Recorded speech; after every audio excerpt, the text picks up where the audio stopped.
The border force are here to cause trouble because apparently they don't have to listen to the Home Secretary Priti Patel. They refuse to turn the boats around.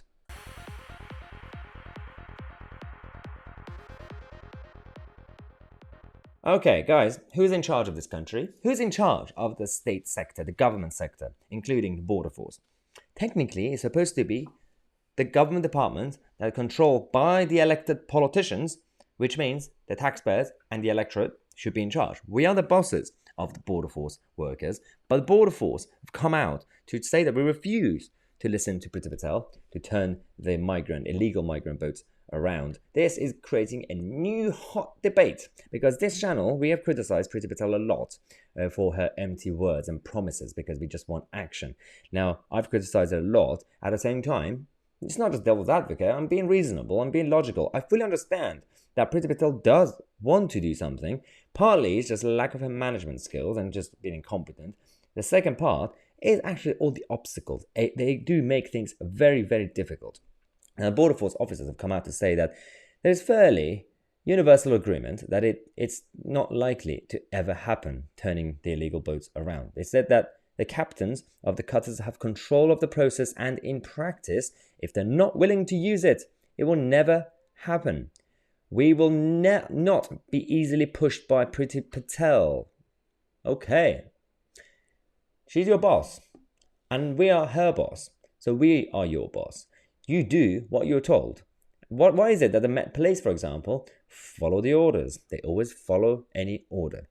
It was like 1930s in Europe. But why is that okay for them to follow orders, but Border Force refuse to? They say, in their defense, let's say, that they are afraid for the loss of human life because it's dangerous practice. You do realize if you then continue to let them just get on the boat and continue this dangerous route, that's also a risk to their life, because with or without you turning them around, they still drown. With or without you turning them around, you're still encouraging the smugglers to create more waves of these boats. More people try to cross the channel. You're making it a lot harder, not only also to make it actually risky for people of this country. We don't know who's coming in. We don't really vet them properly because we have no identification from them. Now, a Conservative MP and ally of Priti Patel has said that people should be in no doubt about Priti's determination to stop the boat crossings.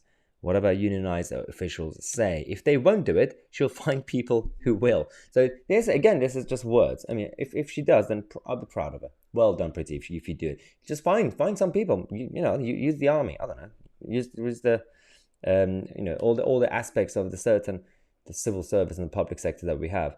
There's a lot of capacity when it comes to unemployment and the jobs that are not filled really. So maybe use something, unless we are going to go with the whole shortage again. Now, Priti Patel said that she's frustrated when it comes to her permanent secretary of Home Office, the civil servant in charge, the senior civil servant in charge, because he said that turning back the boats, we are going to just do tiny bits, just only some of them. Again, because they're scared of the risk to human life. If you're scared, then why did you say we'll only do it at times? Do you not think it's going to apply to those boats? I don't get the logic. This is just excuses. It's excuses. Now, the last couple of days, we had record high, 853 illegal migrants cross the English Channel. They came, you know where they came from? They came from the most dangerous places on earth. We should be sympathetic. They came from France. They are fleeing Emmanuel Macron's socialist land. But it's embarrassing. It's bad. This is just one single day, 853 migrants. So right now, I am criticizing Priti Patel, Home Office, Border Force, Macron, and everybody involved, including the smugglers as well, and the young and healthy adult males who make these decisions to cross the channel illegally. If you want to be an asylum seeker, there's a legal process to apply to become an asylum seeker in this country. Do not lie to us. Do not take advantage of our generosity. Thanks again for watching. I'm Tousi, and we are the media.